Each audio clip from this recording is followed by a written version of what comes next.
Introduction to Emotional Intelligence with Money. How to master your emotions and change your financial behavior. Emotions are the link between your thoughts and your behavior. You think a thought, you feel an emotion, and then you take an action. The emotion you feel at any present moment is an indicator of whether you're thinking a good or bad thought and will let you know, very fast, if you're about to take an action that will make you proud or rue the day you were born. Being emotionally aware helps us understand our thoughts and our limiting beliefs and helps us take the action we need to change these thoughts and with that our actions. Imagine this scenario. You want to make more money and save money but find yourself thinking about your credit card debt, which makes you feel slightly frustrated. You give in to your frustration and before you know it, you start having thoughts about being unemployed and being unable to pay the mortgage, which makes you anxious and leaves you depressed. The more depressed you get, the less motivated you are to make money. A month later you receive your bank page 6 statement and find yourself in overdraft. Your finances are getting worse, not better. What happened?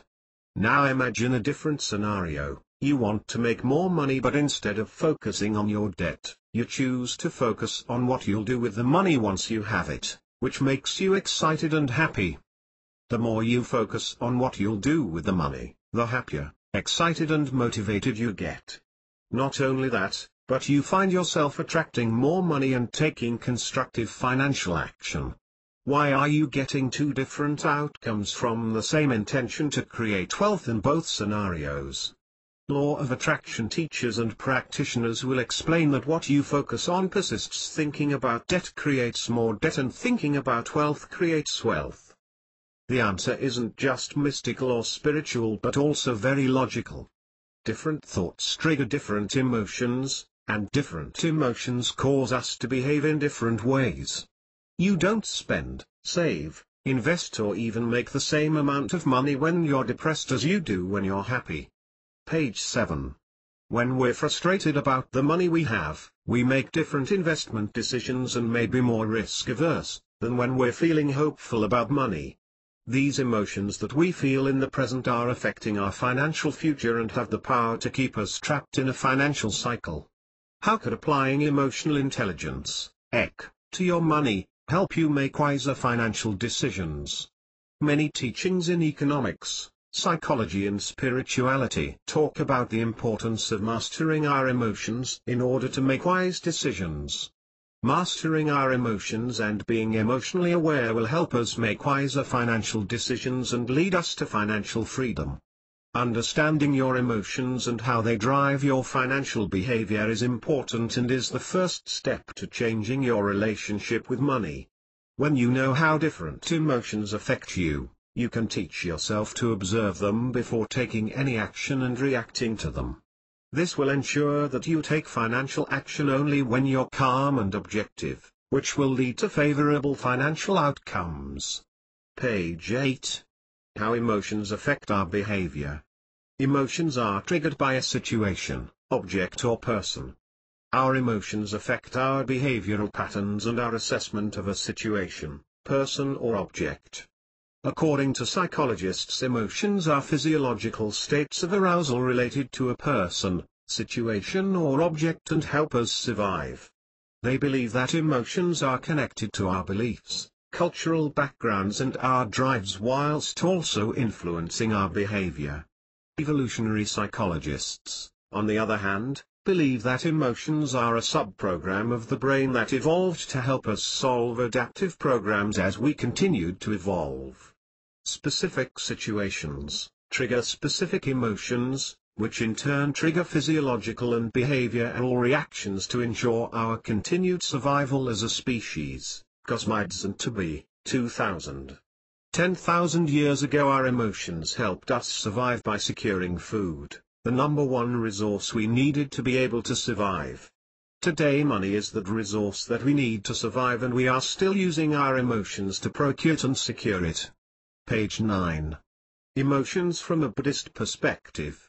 Buddhists believe that emotions are what we give to a physical state that we find to be pleasant or unpleasant. Jayati, 1976.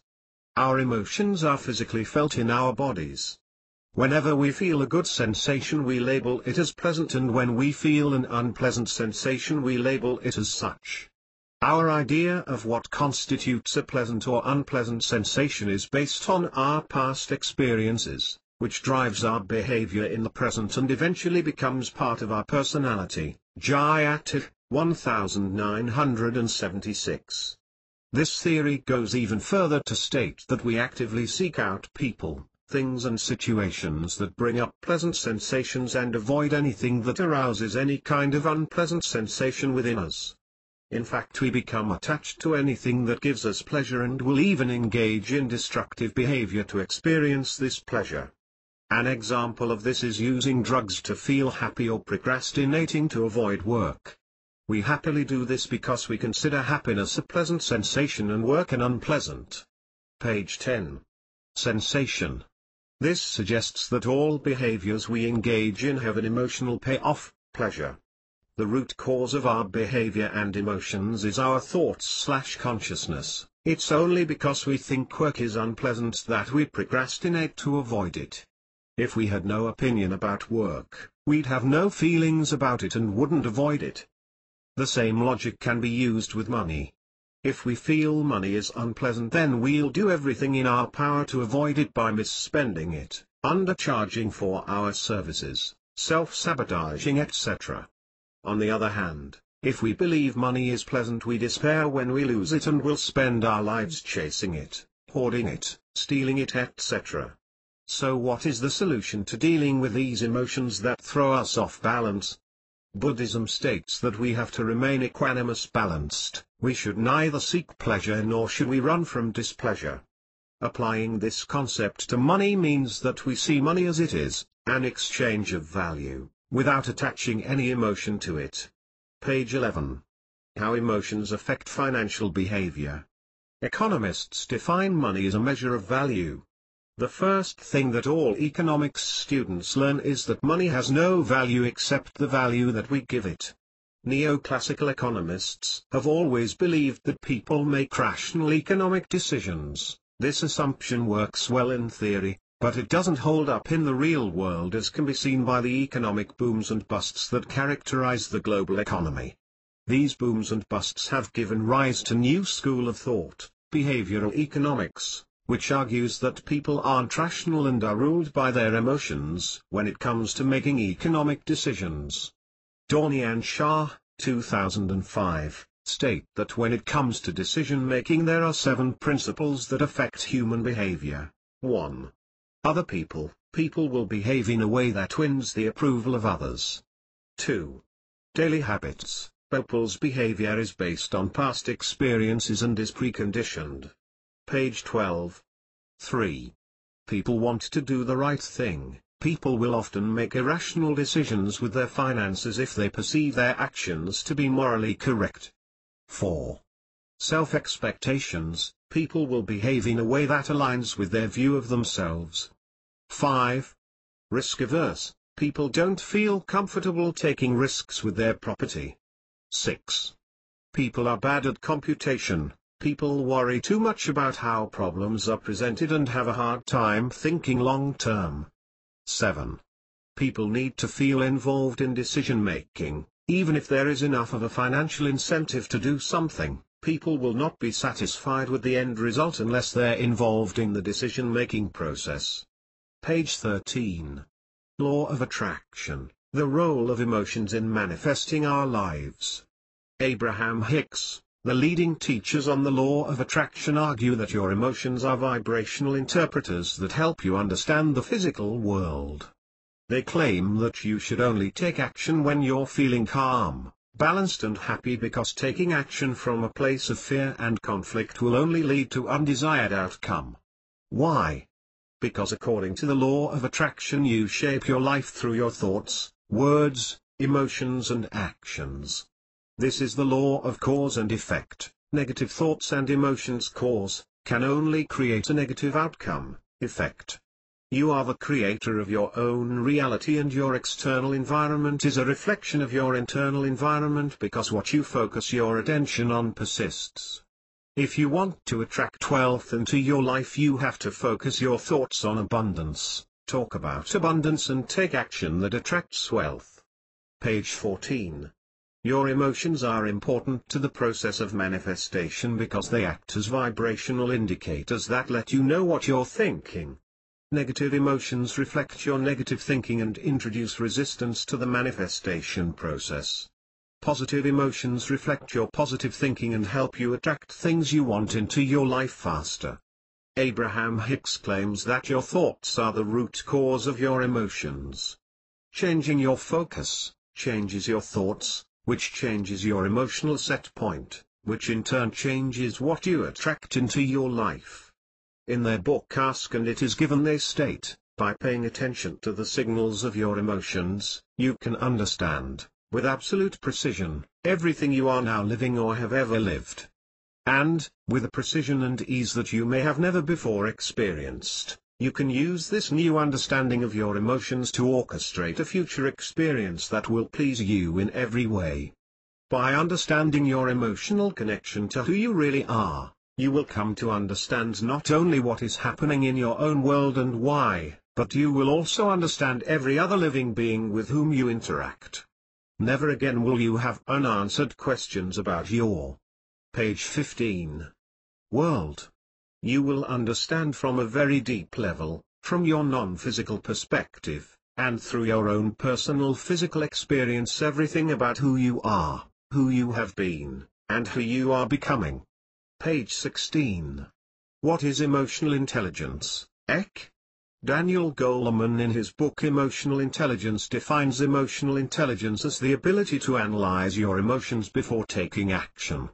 Goleman argues that emotional intelligence is more important than academic intelligence because when you're in control of your emotions they can help you succeed, but when you have no control of your emotions they can destroy you. Goleman defines the 5 components of EK as 1. Self-awareness. Understanding your emotions as they happen helps you master them. 2. Managing emotions. Being able to manage your negative emotions helps you release them faster. 3. Motivating yourself. The ability to use your emotions to help you achieve your goals is the key to success. 4. Recognizing emotions in other people. The ability to empathize with others and understand what they want and need. 5. Handling relationships. The ability to manage emotions in others. Page 17. What is emotional intelligence with money? Emotional intelligence with money is mastering your emotions with money so that you can make financial decisions from a place of peace and calm. Incidentally, that is the purpose of this book, to help you understand your emotions, how they influence your financial behavior and how to master them. Emotional intelligence with money would take the following sequence. 1. Awareness of your physical body when dealing with money. Ancient Greek and Eastern medicine believe that different emotions are stored in different parts of the body. These emotions manifest as ailments or sensation in the body. For example, excitement feels like butterflies in the stomach, anxiety gives us heartburn, and that sadness brings a lump to our throats and tears to our eyes.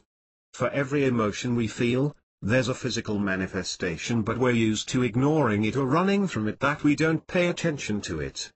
Paying attention to all the sensations in your body and becoming curious enough to sit with them when you're handling money, thinking about money or visualizing money, will make you aware of how money makes your body feel. Page 18. 2. Understand the emotions behind your physical sensations. Taking a moment to sit and observe the feelings in your body will help you understand what emotions correspond with the physical sensation you're experiencing when you handle money. It's possible that your physical response to impatience is different to your best friend's response to impatience. Understanding how impatience feels like in your body can help you recognize it when you're dealing with your finances. This recognition will alert you that your emotions are driving your financial behavior. 3. Understand and release the root cause of the emotion. Psychologists, just like law of attraction teachers, explain that every emotion has a root cause, a thought, which manifests itself as an emotion. Becoming curious about your emotions about money and questioning the underlying thoughts that gave rise to them, releases the thought, the emotion and the physical sensation. 4. Take financial action when calm and balanced. When was the last time you made a great financial decision when feeling scared, guilty or vengeful? Page 19.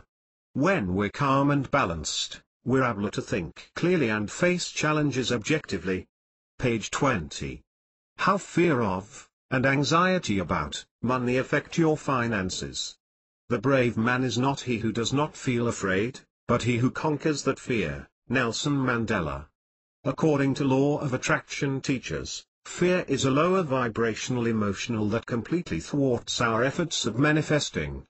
Greek medicine claims that fear is stored in the kidneys, causing the chi to move inward and downward, leading to loss of strength and endurance. Intense fear also leads to involuntary urination. The medical dictionary describes fear as an unpleasant emotional state stemming from psychological and physiological danger. Anxiety, on the other hand, is defined as a multi-system response to a perceived threat or danger. Anxiety reflects a biochemical change in the body and is a uniquely human experience. Although other animals experience fear, they don't experience anxiety. Page 21. How fear affects behavior. Ekman, 2003, described fear as one of the 7 universal emotions, characterized by open mouth, open eyes, retracted lips and raised eyebrows. Evolutionary psychologists, Cosmides and Tooby, 1997, argue that our modern skulls house a Stone Age mind. What this means is that even though our external environment has evolved to the point where we can now use computers and other modern technologies, our minds are still solving day-to-day problems the same way our ancestors solved them 10,000 years ago. We're still hunter-gatherers at mind, not just heart. So when our brain perceives any threat, large or small, it instantly assumes that our very survival is under attack and reacts with a flight or fight response. The amygdala sends messages to different parts of the brain that control breathing, motor function, autonomic responses and hormones to get you ready to either run or fight.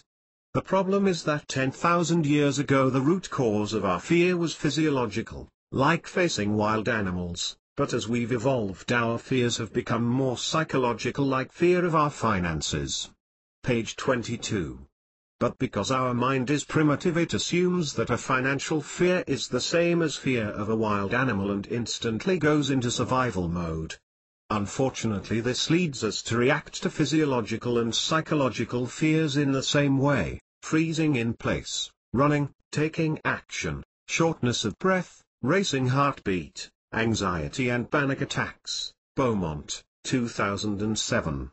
And because our fears are psychological, we can't physically fight them, so the brain keeps releasing hormones into the body until we take some kind of action. When we fail to take action, we end up with intense anxiety, weight issues and even depression. How fear of your money situation impacts your financial behavior. Resulting in the following behaviors. 1. Panic attacks/depression over money. Your fear escalates into panic as you focus on your current financial situation. You keep thinking about what to do next, and instead of calming down, your fear and anxiety escalate, constantly triggering a physiological response, including more hormones secreted by the brain. This leads to anxiety, then stress or panic attacks, and eventually. Page 23. Depression, as the brain keeps reacting to what it perceives as a life or death threat. 2. Inability to take financial action. Your fear makes you freeze for a little while and immobilizes because you're overwhelmed and scared, but you don't allow yourself to go into panic. Instead, you choose to run from your financial situation. 3. Engage in avoidance behavior. You choose the flight response and run away from dealing with our finances by refusing to make money. Why would you want something that you perceive as dangerous? Denying the severity of the situation by drinking, not looking at our bills, etc. Self-sabotage by making bad investments. Get rid of money, When you're scared of an object you want to avoid it, and the best way to avoid your money is to give it away or spend it as fast as possible. 4. Take constructive financial action. Choose to fight and face your financial situation and work to get out of it. Page 24. Fear is a good motivator and can awaken courage within us. How to overcome fear of your finances. When I first discovered Buddhism and started meditating, my teacher explained that fear, depression, anxiety, envy and other negative emotions were first invited into my body by me as guests, but that over time I had allowed them to become master of the house. In a nutshell, this means that we've trained ourselves to react to certain objects and situations with fear. The good news is that we can untrain ourselves. 1. Become aware of your financial fears. Visualize yourself taking charge of your finances. The subconscious mind can't tell the difference between reality and imagination, so when you visualize, you'll automatically go into fear mode because your mind will believe that you're really facing your fear. Take 3 deep breaths and sit with all the emotions that come up. Notice how you may want just get up and run. Sit and observe without reacting. This simple change in behavior with regards to your money will send a message to the amygdala and slowly start to change your behavioral responses in reality. Page 25. 2. Focus on your breath. The first thing you learn when you meditate is that the mind and the breath work together.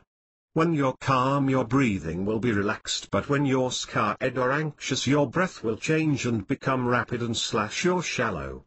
Whenever you're dealing with your finances, observe your breath and don't make a decision until your breath slows down and your mind is calm. The worst financial decisions are made in haste and tension. 3. EFT, Emotional Freedom Technique. EFT is like acupuncture without needles.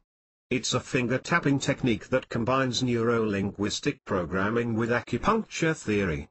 You use your fingertips to tap on the meridian points on your face and upper body as you talk about your emotions. After a few rounds of this session you will find yourself having released your fear. Watch an EFT video. 4. Develop an action plan. Commit to mastering your fear of your finances by taking one action a day or a week that brings you closer to your financial goal. That action may be as simple as going to talk to the bank about your financial situation or drawing a budget. I also highly suggest looking at your bank account every day for 5. Page 26. Minutes, because there is no better way to overcome your fears than to face them. Page 27. How your guilt about money affects your finances. Guilt for being rich, and guilt thinking that perhaps love and peace isn't enough and you have to go and get shot or something. John Lennon. Research by Burrows and Rindfleisch, 2002, found that people's mental health suffers when they value both family and material objects. Is it possible that our mental suffering stems from guilt and the underlying belief that pursuing wealth means rejecting our tribe? When I was 10, my uncle told me that it was wrong to talk about money and to choose a career based on money. I believed him, but I didn't obey. I chose to study finance and economics and not literature because being a banker promised to be more lucrative. The end result was that I could never get a job in finance because I felt guilty and ashamed. I felt I had done something wrong, so I became an entrepreneur. Page 28. So what is guilt? According to Greek medicine, guilt is stored in the heart and can agitate all the other vital organs. The Merriam-Webster dictionary defines guilt as morbid self-reproach often manifest in marked preoccupation with the moral correctness of one's behavior. Guilt is closely related to shame and usually stems from a belief that we've harmed or wronged others and that others know this. For example, if you grew up in a family where money was scarce and you suddenly start making tons of money and living an amazing life, you could find yourself feeling guilty for the abundance you've created, survivor's guilt. You're also likely to feel guilty about having money and making money if you believe that having money is going against your tribe or your value of yourself, believing that you're unworthy of money. How guilt affects behavior. A study by Takahashi et al., 2004, found that guilt activates the medial prefrontal cortex and the visual cortex in the brain. The study concluded that guilt is a self-conscious emotion that, page 29, requires us to deduce and understand what others are thinking and feeling. So we only feel guilty about something because we have been socially conditioned to feel guilty about it. Beaumont 2006 states that guilt will cause us to behave in one of three ways. 1. Take responsibility for the perceived wrong and show remorse by paying restitution, apologizing and making reparations. 2. Deny that we've done anything wrong. 3. Feel shame for our behavior and also criticize ourselves. How feeling guilty about having money affects your financial behavior. I love hip-hop, but I particularly love how the majority of hip-hop stars spend the first part of their career trying to convince everyone that they're still the same, still ghetto, down like that, and that money and fame hasn't changed them. After a few years, these hip-hop stars start losing their fame, some declare bankruptcy, some get arrested and some odd. What happened? Page 30. Guilt happened. They were so focused on trying to prove they were still the same that they forgot to let their thinking catch up with their new reality. If you feel guilty about having money or making money, guilt will take care of that very fast by driving your behavior. 1. Give away money to people, not out of generosity. To the subconscious mind, giving away money to strangers, friends and family will assuage your guilt. Guilt forces you to pay restitution for your wrongs, so if you feel guilty about your good fortune, the one way to rectify it is by giving away money to others. 2. Spend money as fast as you can. This is a good way to get rid of money and hide your wrong. Also, spending money as fast as you can ensures that you remain in the same situation as everyone else and avoid criticism or judgment by them. 3. Self-sabotage by undercharging for services. The easiest way to not feel any guilt about money is to never make money by undercharging for your services or taking on jobs that you're overqualified for. Page 31. How to overcome guilt about having money. 1. Notice when you're giving away money out of guilt or a desire to be like others. If you find yourself apologizing for your wealth, hiding your wealth and pretending to be like everyone else, you're probably feeling guilty about having money. Notice when you're giving away money, not from a place of gratitude but from a place of guilt, and pause and sit with the emotion. 2. Give yourself permission to be wealthy. Use affirmations to let your subconscious mind know that it is safe and morally right for you to be wealthy. One affirmation I use is, I am worthy of all the good in this world and allow myself to be super wealthy. 1. Question your limiting beliefs that make you feel guilty. When we question the mind, we see the truth, and as the old saying goes, the truth shall set you free. Sit with your guilt and observe it.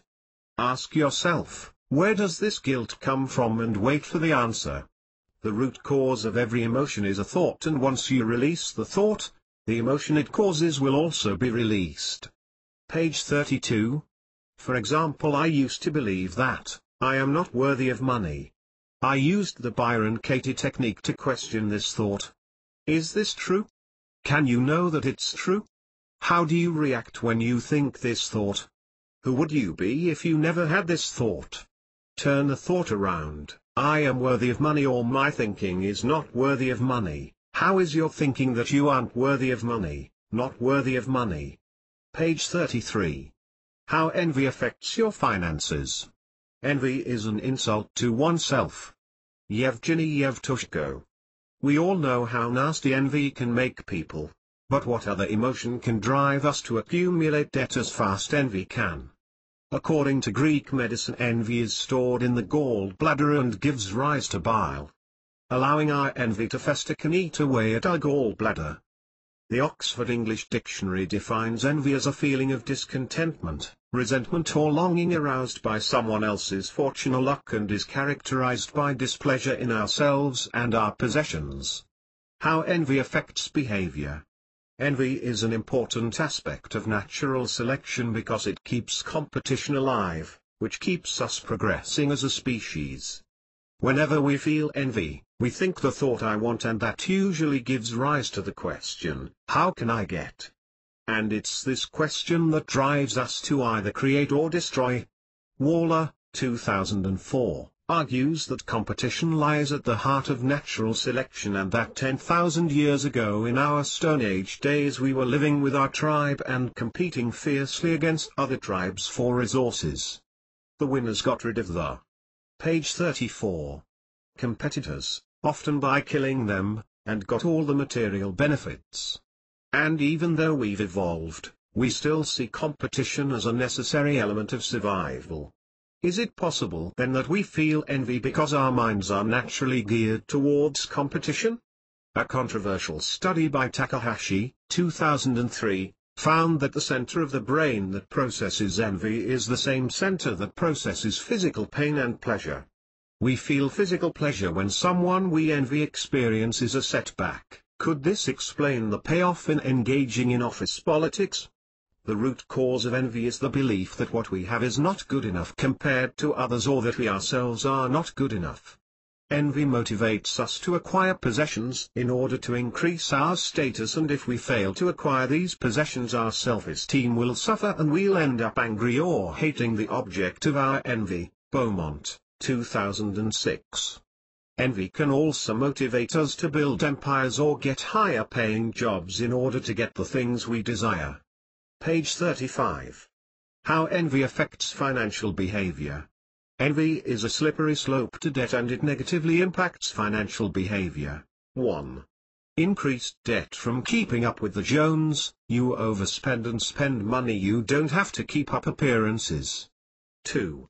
Bad investments with finances. In your zeal to keep up appearances, you can take on more risk than is advisable, which leads to bad financial investments. 3. Gambling or get-rich-quick schemes. Increased debt, desperation, and the need to accumulate things you can't afford leads you to rely on lardy luck. 4. Unethical behavior. You overcharge for services, steal or engage in unethical behavior in order to support your extravagant lifestyle. 5. Depression. Because your identity is so tied to money, loss of money leads to loss of self-esteem, which leads to feelings of worthlessness and depression, which affects your ability to generate income. Page 36. 6. Taking constructive financial action. We all know people who looked at their wealthy neighbor and thought, "I want that. I want what they have," and took constructive financial action like building a company to get it. Envy can be a powerful motivator to achieve financial freedom. How to overcome envy? The best way to overcome envy and jealousy is to 1. Start being aware of why you buy things. If you buy things or suddenly want things because others have them, then you're reacting to envy. Contemplate your purchases and make sure that you're acting from a true desire to own the item or from a desire to acquire self-esteem. 2.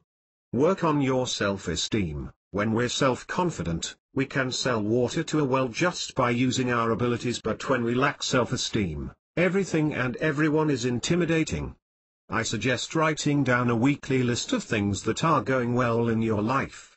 Being able to see your successes on paper will help build your confidence.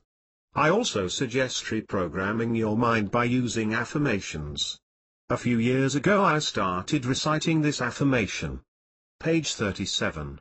To myself in the mirror every morning to build my self-esteem, and I highly suggest it. I am a woman of unlimited self-esteem, and I give myself to be powerful, beautiful, radiant, powerful and wealthy.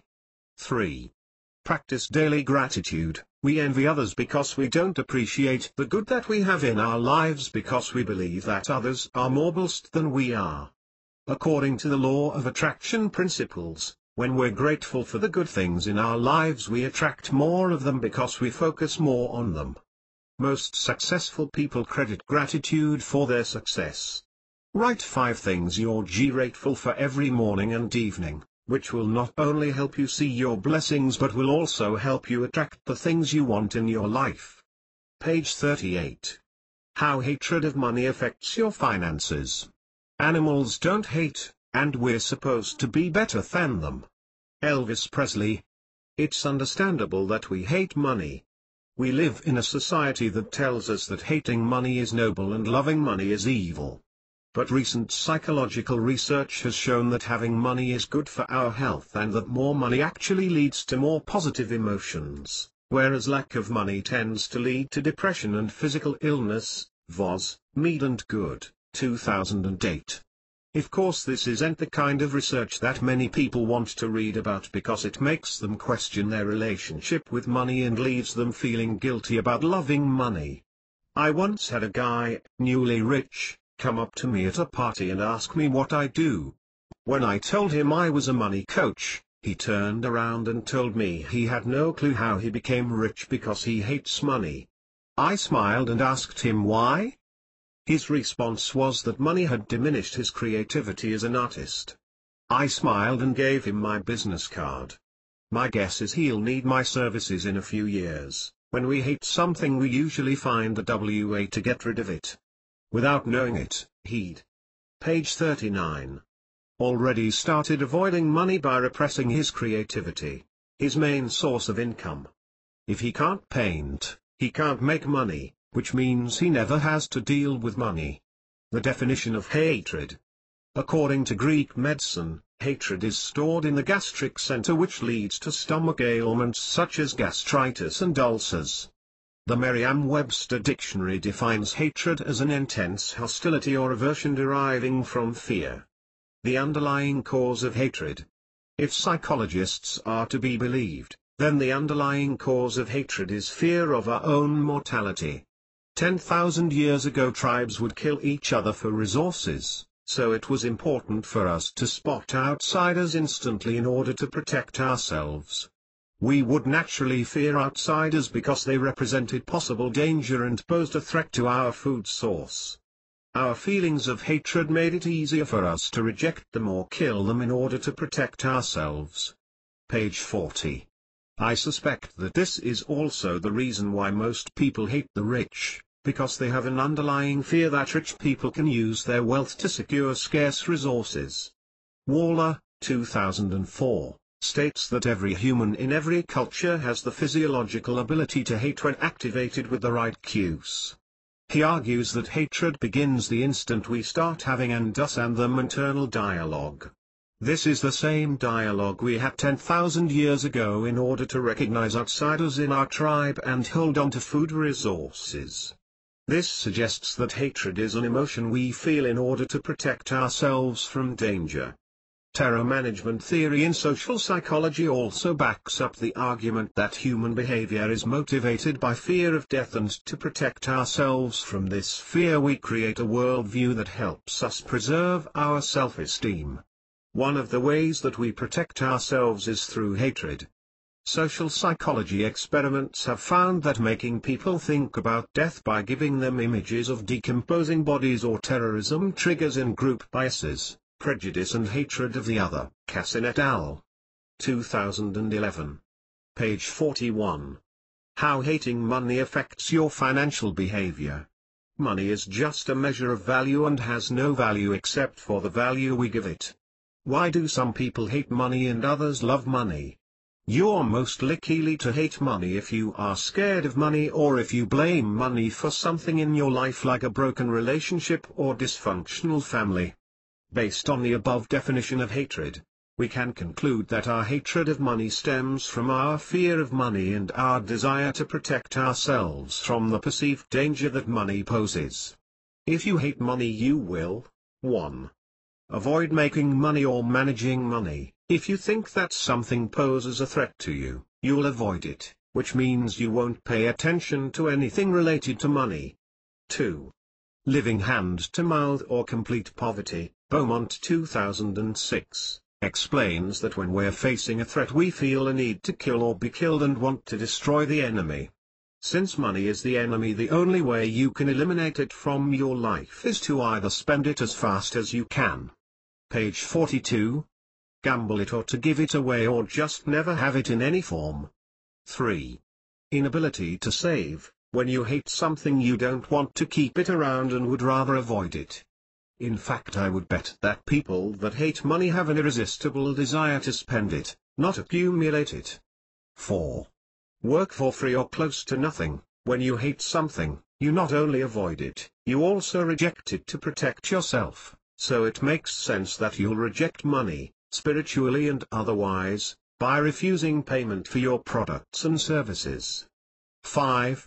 See poverty as more spiritual or money as evil. This is not a behavior as such but an attitude or limiting belief that stems from hating money. This attitude keeps you protected from money but leaves you poor. How start loving money? The easiest way to overcome your hatred of money is to acknowledge it and to then start working on the root cause of your hatred, fear of money. 1. Stop making money the bad guy. It's easy to hate something that you believe is evil, which is why you have to start questioning your limiting beliefs. Start by writing. Page 43. Down everything that you blamed money for and question if money is to blame for any of those things. Fill in the blank. I blamed money for because I highly suggest using the 4 questions from Byron Katie. Is it true? Can you know this is true? How do you react when you think this thought? Who would you be without this thought? Turn the thought around. 2. Make a case for money as the good guy. Write down a list of 100 good things that you or others have done with money, like Bill Gates starting the Gates Foundation. If social psychologists are correct, then our view of the world is self-constructed, which means that we have the power to reconstruct it by presenting the mind with a different set of building blocks. It's easy for you to hate money if you've spent a lifetime seeing all the bad that money is responsible for. To change your view of money, you have to present your mind with a list of all the good that money is also responsible for. 3. Use autosuggestion. Affirmations can take a long time to work, especially when the mind believes that it's protecting us, but they do work. You just have to commit. Page 44. To doing them every day. I suggest starting with a simple affirmation. I allow myself to feel safe enough to love money. Page 45. How despair/depression affect your finances? When I despair, I remember that all through history the way of truth and love have always won. Mahatma Gandhi. Most of us know what it's like to lose hope over our finances and to be in the grips of despair and feel overwhelmed and lost. Despair is very closely related to depression, which according to Greek medicine affects the spleen and stops the free flow of energy through the digestive system. This affects the liver and the stomach. The Merriam-Webster dictionary defines despair as a loss of help or confidence stemming from a deep sadness and the belief that the future is futile. Despair can last for days and can eventually lead to depression if left unchecked. How depression affects behavior. Not getting the results and rewards we desire and want in life leads to despair. In a recent study about despair in rats, found that withholding expected rewards and results leads to despair in rats. This seems to be the case with humans as well. Houston et al. 2012. Page 46. Recent research in various countries shows that 30 to 50% of people suffer from psychiatric depression. Depression, according to evolutionary psychologists, is a strategic design of natural selection to get us to think deeply about our problems, until we find a solution. Andrew and Thompson Jr., 2009. Behaviors such as isolation, apathy are actually meant to help us focus on our problems and get to the root of our problems without any distractions. Andrew and Thompson Jr., 2009. Studies have shown that depression has an adverse effect on behavior. When people are depressed, they lose interest in their relationships, money and career. Depression leads to suicidal thoughts and behavior as people seek an escape from their problems and life in general. Loss of self-esteem, feeling worthless and negative about yourself and life. Isolating yourself from others because of a fear of rejection, which leads to cancelled activities and appointments. Developing an unhealthy relationship with food where you either eat too much or eat too little. Page 47. How depression affects financial behavior. A study by Kramer and Weber, 2011, found that seasonal affective depression affects financial behavior on the stock market in the fall and winter. The study found that people that suffer from seasonal depression are more risk-averse in the fall and winter. Depression and despair are the complete loss of help which impacts our behavior in the worst way. 1. Inability to make money. Depression takes away the motivation to live and can sometimes render a person helpless and keep them tied to their bed, which makes it physically impossible for them to make money. 2. Undercharging for services. Low self-esteem makes it difficult for you to see your own self-worth and to price your services appropriately. 3. Money apathy. When people are depressed, they have no interest in anything, so it makes sense that they would also lose interest in money and other things that money can buy, which could increase savings and decrease the value of investments. Is it possible that this loss of interest in money could result in risk-averse behavior? Page 48. 4. Increased debt. Usually debt leads to depression, but it's also possible for depression to lead to increased debt as people accumulate material possessions, or engage in alcohol and drugs to make themselves feel better. 5. Gambling. According to medical doctors, depression can lead to addictive behaviors like gambling. How to deal with despair. The most important thing that Buddhism has taught me is the ability to deal with despair and depression arising from my finances, by teaching me to detach from outcome. Learning to detach from outcome has completely changed my life. Despair arises from the underlying belief that a situation is going in the opposite direction to the one you want, which gives rise to hopelessness. You can deal with despair by 1. Releasing the belief that life is not going in the right direction by questioning it. As you question your belief, you will find that you can't know for sure that the situation is going in the wrong direction because you can't tell the future with certainty. The situation you are going through right now will probably make sense in the future. Page 49. 2. Let go of the attachment to outcome. Stop fighting and accept your despair and the situation as it is in this moment. If evolutionary psychologists are correct, then despair has a meaning in our lives, to help us find solutions to problems. So if you feel like isolating, isolate. Release the need to control how things unfold and resolve to do your best in this moment and to only control your actions. 3. Keep a daily journal. Studies have shown that people that write expressively and consistently get over depression faster because they get insight into their problems. Andrew and Thompson Jr., 2009. How to deal with depression. The best way to deal with depression is to seek medical and professional help from a certified mental health professional. To learn more, visit the following sites: www.psychologyinfo.com/depression. Anxiety and Depression Association of America. South African Depression and Anxiety Group. I also highly recommend reading Byron Katie's book Loving What Is, where she talks about her experience with depression and how questioning her thoughts helped her overcome it. Page 50. How vengeance affects your finances. When critics sit in judgment, it is hard to tell where justice leaves off and vengeance begins.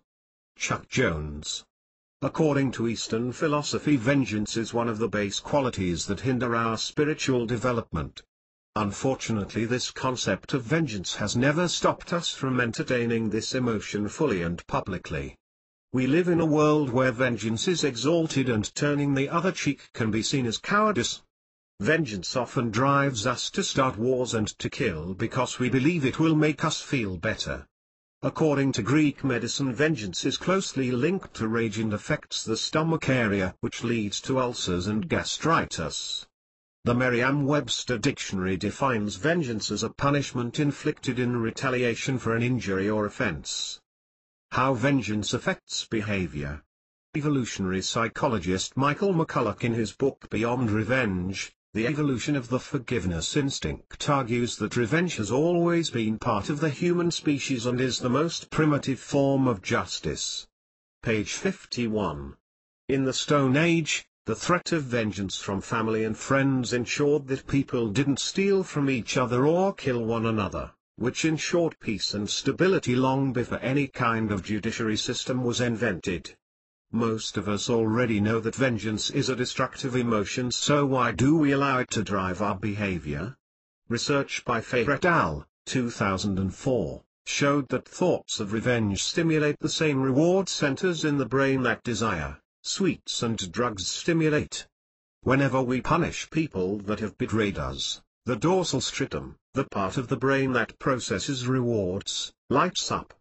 Michael McCulloch expands on this by explaining that when someone wrongs us, the left prefrontal cortex of the brain becomes activated, which is the part of the brain that we use when setting goals. This implies that whenever someone wrongs us, the brain immediately starts plotting a payback strategy. So we're actually hardwired for revenge. Revenge gives us emotional pleasure, which is why we engage in it. But does this pleasure last? The Buddhas may have been right when they said everything is transitory, including the pleasure of revenge. Page 52. Research by Carl Smith, Gilbert and Wilson, 2008. Found that people believe that taking vengeance will make them feel better, but that's not true. People that inflicted vengeance actually felt worse than people that didn't. Why? Because people aren't good at telling the future and our conscience eats us alive. Goetze, 2002, found that vengeance could only be satisfactory if the other party understands why it is being exacted and responds with understanding. When the act of vengeance is met with indifference, it can't be enjoyed and leaves us feeling hollow. So the best revenge is actually indifference and moving on. How vengeance affects your financial behavior. Money is a great tool for vengeance. The message is clear in all blockbuster movies including Ocean's 11, if you want to inflict vengeance, go after the money. There are two ways that we use money to inflict vengeance. 1. Passive-aggressive behavior, punish others through our lack so that they're forced to look after us. We make the subconscious decision, in our childhood, to be poor in order to make our tribe feel guilt and to show how they messed us up. Page 53. This obviously backfires on us because we're the ones that suffer most from this behavior, but it does empower us and give us pleasure when the other party responds to this strategy. I know 50-year-olds that still live at home and demand to be supported by their parents even as they give them guilt trips that it's fault that they're unsuccessful. This decision to make others suffer through your lack leads to certain financial behaviors like undercharging for services, accumulating debt, mismanaging money. 2. Aggressive behavior. We define ourselves against our tribe, rise above them, make money and then use money to control them and others. In this scenario we equate money with power, see money as a tool to control others, and we even resort to unethical behavior to make money. How to overcome the desire for vengeance? The only way to release vengeance is to forgive. McCulloch states that the reason we never hear about forgiveness in hunter-gatherer societies is because it's something that happened automatically. Page 54. I usually take clients through a 3-step letter writing process. 1. Own your resentment and your victim status. Take a pen and paper and write down everyone that you believe is unforgivable. Write them all individual letters telling them how they ruined your life and messed you up. The letters should be detailed and descriptive, and if you feel like swearing in them, go ahead. I really encourage you to play the victim here. Once you're done with the letters, burn them. Measure how intense the negative emotions are on a scale of 1 to 10. Write them more letters until the intensity drops below a 5. 2. Forgive not only others but yourself. Fighting our negative emotions is a waste of time. The subconscious mind doesn't respond to willpower. It's like a computer program. Once we have coded the program, we have to delete it by writing a whole new code. This is why owning your refusal to forgive is the best way to release a grudge. Page 55. Once you have reveled in your resentment, you can finally start to forgive. In your forgiveness letters, state in detail what you are forgiving the other person for. At the end of each letter, ask the other person to forgive you as well for whatever you did to them to cause this situation. In the last paragraph, forgive yourself for allowing this situation to happen to you.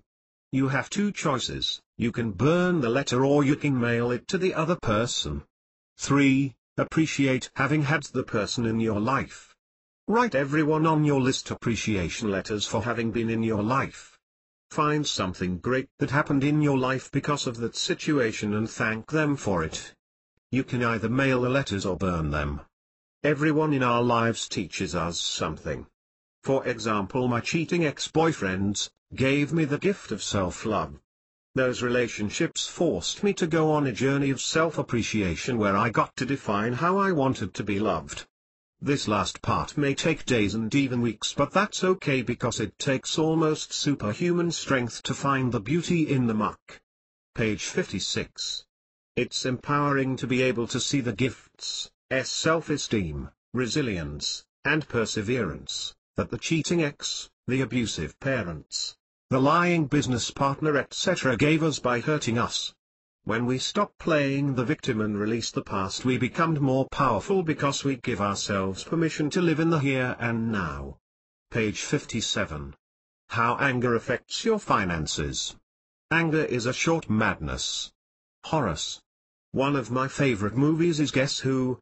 The one with Bernie Mac, and my favorite part of the movie is when Ashton Kutcher quits his job in anger and has a fit in the lift when he realizes what he's just done. How many of us have done or said something in anger only to regret later? How well has anger served you when making financial decisions? Anger is a universal expression across cultures and countries. Ekman, 1973. According to Greek medicine, anger is stored in the liver and can travel from the liver to the head, causing headaches and tension in the neck and shoulders. The Oxford English Dictionary describes anger as a strong feeling of annoyance, displeasure or hostility. How anger affects behavior.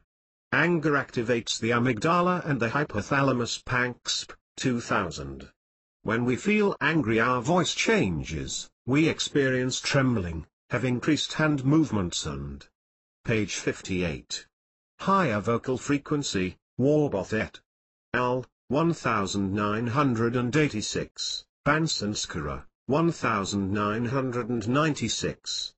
Ahrensel, 2009, in his Recalibration Theory of Anger, claims that anger is a necessary part of natural selection because it, 1. convinces the person we're angry at to treat us better. Anger is an emotional response to when we believe we are being treated unfairly. 2. Mobilizes us to take violent action/aggressive action, in order for us to protect our limited resources, but only if the benefit outweighs the cost. Recalibration theory suggests that anger is a normal response to what we perceive as unfair treatment and pushes us to seek justice. It's also a protective response that enabled us to protect our scarce resources through force in the Stone Age. Even though anger is beneficial, it can have a negative impact on our relationships. If we constantly approach people in anger, they start to get used to it and it loses its effect and becomes Blas, Aladet, 1997. The ability to regulate our anger decreases our anger and improves our ability to negotiate. Fabianson and Denson, 2009. Page 59. How anger affects your financial behavior. Anger is both a constructive and destructive emotion. It's a sign that things are not as we want them to be. If used constructively, anger can be used to change things as they are right now, into things as they should be. It's usually anger that starts cultural and social revolutions. But it is also anger that makes us lose our heads, behave irrationally and destroy entire countries. How does this emotion affect our finances? 1. Increased debt. Increased debt can lead to anger, but anger can also lead to increased debt if you use money as a tool to buy yourself inner peace or to distract you from your emotions. Anger also leads to impulsive spending. 2. Bad credit scores. Anger makes people seek justice, no matter how skewed. When we believe that our bills are unfair, We can make the subconscious decision to teach creditors a lesson by paying our bills late. 3. Making bad investment decisions. Making decisions when angry is not wise because anger makes you behave irrationally in order to prove how right you are. 4. Refusing money. Research shows that anger impairs our ability to negotiate successfully. Negotiating when angry. Page 60. Could cause you to leave money at the table or refuse money out of pride. 5. Pushes us to accumulate wealth. Anger is also a constructive emotion and as such can push you to build things and make positive financial changes. How to release anger about money. 1. Understand your behavior patterns when you feel angry. Becoming aware of your financial behavior when you're angry will help you master your anger. When you're self-aware, you can pause in the middle of whatever action you're engaged in and let your anger pass before taking action. Not reacting to your anger reprograms the brain on how to react the next time you feel angry. 2. Take deep breaths when you feel angry. Anger has a physiological impact on us and affects our breathing by causing us to take shallower breaths. Taking deep breaths calms the nerves and releases stress. Only when your breathing returns to normal should you take action. 3. Keep a money journal. Keeping a money journal where you write about your anger, or other emotions, about money will help you understand the root of your anger and help you see your behavioral patterns, which will help. Page 61. You master your anger. Writing about your anger also helps you to release any stuck energy and gets abundance energy flowing. Page 62. How blame affects your finances. A man can get discouraged many times but he is not a failure until he begins to blame somebody else. John Burroughs. Blame keeps us from taking responsibility of our finances, which keeps us from achieving financial freedom. According to Eastern medicine, blame affects the throat chakra, the chakra that's responsible for speaking our truth. The Merriam-Webster dictionary defines blame as an expression of disapproval or reproach. How blame affects behavior. Blame is a refusal to take responsibility for our lives by assigning responsibility to someone else. We blame others to preserve our self-esteem and pride. Mal, Gugel and Monroe, 2011, argue that blame goes beyond anger because it involves an analytical process. We first observe a negative event, the person or thing that caused the event, then we seek to understand the intention behind the event.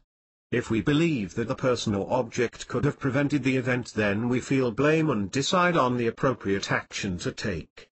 Page 63. Bradfield and Aquino, 1999, surveyed 237 employees in a government agency in 6 states in the USA and found that when we feel blame we behave in one of two ways: we either take revenge on the person or object we blame or we forgive them. They also found that we're more likely to forgive people if we like them and can see their humaneness. How blame affects your financial behavior. Blaming others for your financial situation keeps you stuck in the same place and stops you from taking responsibility for your money, which negatively impacts your finances. 1. Imposed financial dependency on those you blame. As already explained, we use money as a tool to carry out vengeance, and the easiest way to make people pay for their wrongs is to make them support you financially.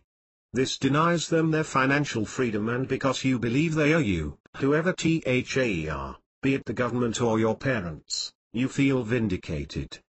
The flip side of this analysis is that you never get financial freedom. 2. Increased debt and mismanaging money. The refusal to take responsibility for your finances leads to increased debt.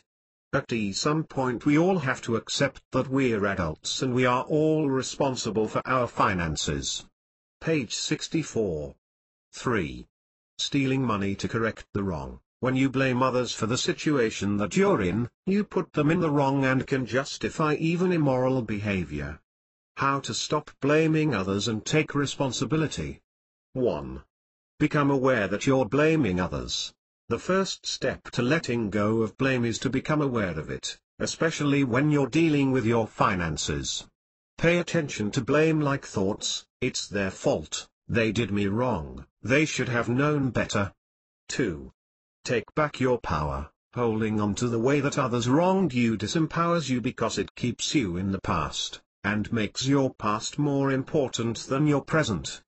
Be brave and acknowledge that being a victim protects you because it allows you to play small, never get hurt, and wins you sympathy from others. Once you have acknowledged this, start acknowledging your pain and make the choice to release the past and to forgive. 3. Work on forgiveness and choose to play big. I highly recommend the 3-step letter writing process. Page 65. How worry affects your finances. Worry is like a rocking chair, it gives you something to do but it doesn't get you anywhere. Anonymous. Worrying about your finances only creates more lack or poverty in your life. According to Greek medicine, worry affects the spleen and stops the flow of energy through the digestive system. The Merriam-Webster dictionary defines worry as a state of anxiety over actual or potential problems. How worry affects behavior. Worry keeps us focused on problems and not on solutions. Evolutionary psychologists could argue that worrying kept us alive because as part of natural selection we needed to worry and think about the future. 10,000 years ago it was important for us to anticipate potential problems, and it's possible that worry helped some within the tribe identify these problems, and others solve them. Because we lived in tribes and adaptive problems would have affected the entire tribe, the problems would have been discussed and shared with everyone else, which would have diffused worry. Page 66. Today we live in small family units or alone and don't have anyone to help us share the worry and find solutions. Worry then leads to psychological distress, anxiety and panic attacks in the long run and can immobilize us and stop us from taking action. How worry affects financial behavior. It's no secret that many people worry about their finances, which affects the decisions they make. 1. Gambling and get-rich-quick schemes. According to the Gambling Help website, worry can lead people to gambling in order to alleviate stress. Gambling and get-rich-quick schemes can also lure people to find a quick solution to their financial problems. 2. Avoid finances. According to a survey of 1,226 people in 2012, by the Institute of Financial Planning and National Savings and Investments, 43% of people in the United Kingdom, UK, worried about finances, but only 14% had taken the time to identify their financial priorities and plan towards them. 1/3 of those people explained that they were hoping to win the lottery. 3. Reduced savings. National Savings and Investments in the UK, 2012, found that Britons who focus on financial. Page 67. Planning saved twice as much as those that worry about finances, saving £600 more than worriers every year. The study also found that people that worry about finances on a daily basis only check their finances once a month. How to overcome financial worry. The underlying cause of worry is fear of an uncertain future. The most effective way to stop worrying is to master this fear. 1. Become comfortable with uncertainty. Uncertainty is part of life and there's absolutely no way to know the future with complete certainty. There are too many variables. The best way to accept uncertainty is to stretch your mind and imagine the worst that can absolutely happen with your finances. The mind cannot tell the difference between reality and imagination, so when you do this, you'll find yourself experiencing the same emotions and physical reactions that you would experience in reality. Sit with your worry and ask yourself, what next step becomes possible in the situation when you release your worry, and is it really money that you need in that situation? Page 68. Often you'll find that what you need is clarity of mind, an action plan and courage to execute it. When we see our worst fears and face them, they can no longer control us. 2. Question the validity of your worries. Remember that we have a Stone Age mind, that's used to dealing with life and death issues, So when you worry, your mind really believes the problem you're facing is life or death. The best way to make the mind see that this is a false conclusion is to get it to question itself so it can find its own truth. Write down the worst case scenario on paper and then write down that if this scenario does happen, you will die. Now question if this is true. For example, when I was going through my worst financial stretch, I believed that if I opened my bills and found myself in overdraft, with escalating bank charges, I would die. For me, lack of money meant death, which immobilized me and stopped me from taking action. Questioning this thought helped me see the fallacy of this belief. 3. Design a financial plan and stick to it. The best way to overcome uncertainty is to have a plan in place. Having a plan for your finances lowers anxiety and reduces stress because it gives you a roadmap of what to do next. As the page 69. Research shows, taking financial action trumps financial worry. 4. Spend time with your bank account. Research shows that only 1/3 of Britons that worry about finances on a daily basis keep track of their finances. This is classic avoidance behavior, and is part of our coping strategy to avoid anything unpleasant. However, facing unpleasant situations, like looking at your bank account every day, teaches your mind to stop running from your fears. 5. Get financial help. We all need a helping hand to get to the next level, so don't be scared to work with a money coach. That's what I do, financial planner or financial advisor. Page 70. How shame affects your finances. False shame accompanies a man that is poor. Shame that either harms a man greatly or profits him. Shame is with poverty, but confidence with wealth. Hislop. Many people tend to feel ashamed that they don't have money, but what they don't realize is that shame is what perpetuates the lack of money, because it affects the way they behave with money. Shame is stored in the large intestines and blocks the energy of the third chakra, which affects our ability to focus, our willpower, personal power, and our ability to transform our lives. The Merriam-Webster Dictionary defines shame as a painful emotion that's caused by consciousness of guilt, shortcoming, or impropriety. How shame affects behavior. We feel shame when we believe that there's something we should be or should be doing, which leads to self-criticism and disapproval. This emotion is closely tied to failure or what we perceive as failure. According to evolutionary psychology, shame is part of our genetic makeup and can be observed physically, when we feel. Page 71. Shame. Our chests sag, our head drops, our body crumbles, our blood vessels dilate, and we stop thinking clearly. Schultz, 2006. Schultz argues that shame is an emotion that kept us from being cast out of our tribe thousands of years ago.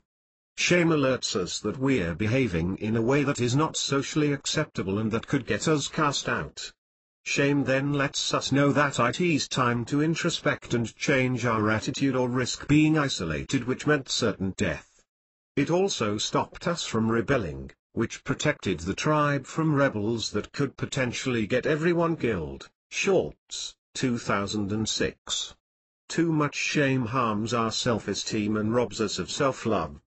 The flip side of shame is that it can lead to introspection and a change in behavior. When we feel shame, our ego goes into defense mode to protect itself, so we react in one of 4 ways: avoid others, withdraw, attack others, and attack the self. Schultz, 2006. How feeling ashamed about money affects your financial behavior. 1. Undercharging for services. Shame causes us go inward and attack ourselves, which lowers our self-esteem and robs us of the ability to see our self-worth. If you feel, page 72, ashamed about yourself or your abilities, you won't feel confident enough to charge what you're really worth. 2. Inability to follow a financial plan. Shame affects our belief in ourselves. Shame about your current money situation gives rise to self-doubt, which makes it difficult to follow through on your actions and financial plans. This also affects your ability to save. This theory ties into the Eastern belief that shame shuts down the third chakra, which affects our ability to take action. 3. Bad investments. Lack of self-confidence or shame about your ability to make money becomes a self-fulfilling prophecy and leads to loss of money in other spheres of your life, including investments. 4. Change in attitude about finances. If evolutionary psychology is correct, then shame can cause you to introspect on your financial behavior and question yourself, which leads you to change your negative financial behavior. How to overcome shame. 1. Become aware of the shame you're carrying. As Daniel Goleman points out, the first step of emotional. Page 73. Intelligence is self-awareness. In order for you to release your shame, you have to acknowledge it. Sit with the shame for a few minutes, see where it sits in your body, accept it and then release it. 2. Question your view of yourself. Shame arises from the belief that we're falling short in some way and that we should be something other than what we are. Write down all the qualities and things you're ashamed of about yourself and question if they're true. Finish the statement, I feel ashamed of because . Once the mind sees that what it believes to be true is indeed false, it will start to release the need to be ashamed. It's also important to question your shoulds, like who you should be and what you should do. Shame arises when we believe that we should be something or should have achieved something and find ourselves falling short of these standards. Question the validity of your should. Is it true that you should be married by now? Is it true that you should have a full-time job to be financially stable? 3.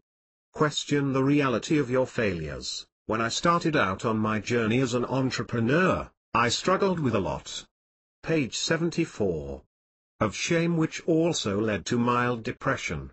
It all stemmed from my belief that I should have built a highly successful company in 3 years because I have an MBA. Every failure or rejection felt like I was being torn apart, which only made me feel worse and led me to hate my writing company and my writing talent. Questioning the belief that I had failed lead to new business ventures like coaching. Failure is all in the way that you look at a situation. As Walter Wintle says, if you think you're beaten, you are. If you think you dare not, you don't. If you'd like to win, but think you can't, it's almost a cinch you won't. If you think you'll lose, you've lost. For out in the world we find success being with a fellow's will, it's all in the state of mind. 4. Focus on your victories every day. We feel shame because we believe that we're doing something wrong. Page 75. The best way to overcome shame is to see all the things you're doing right and celebrate them, which will increase your self-confidence. Page 76. Conclusion. Money is an emotional topic. Many of us spend our lives chasing it, only to end up hating it or being frustrated by it. We beat ourselves up because we can't understand what we're doing wrong. Worse, we believe that our negative emotions about money are motivating us, which would be correct if we were still in the Stone Age, and have no clue how they hinder our success by adversely affecting our financial behavior. Napoleon Hill in his book Think and Grow Rich claims, most people never learn the art of transmuting their strongest emotions into dreams of a constructive nature. He expands on this by explaining that the emotions of sex, love and faith are the most powerful of all the emotions because when combined they can instantly raise our vibration and transform our external environment. Our emotions don't only affect our behavior, but they also affect our relationships, finances and our ability to control our own destinies. This is why it's important for us to learn how to master our emotions, or at the very least understand how they hold us back. Page 77. Learning how to use our emotions such as anger or envy to reach our financial goals is much more fulfilling and beneficial to us in the long run than just getting bogged down by them. In the last few years there has been a lot of work done by law of attraction teachers and coaches to help us understand the importance of our emotions and thoughts when it comes to manifesting our destiny. This could very well be because of the vibrational frequency tied to each emotion, But it could also be because of the different behaviors that different emotions bring out in us. It's easy to see how being in love and seeing the world as beautiful makes us happy, and how when we're happy, we're more open to doing things like play, network, write or work on other things that will bring us more joy. And when we love what we do, we want to share it with the world and market it and share it, which in turn changes our behavior. I hope this book motivates you to pay attention to how you really feel and to start working on being emotionally aware about money. Use your emotions as indicators to help you understand your behavior and your thoughts. Become committed to doing whatever it takes, ethically of course, to feeling truly happy, and you will notice that your Page 78. Behavior and thinking pattern will change, and I guarantee you, so will your finances. I dare you.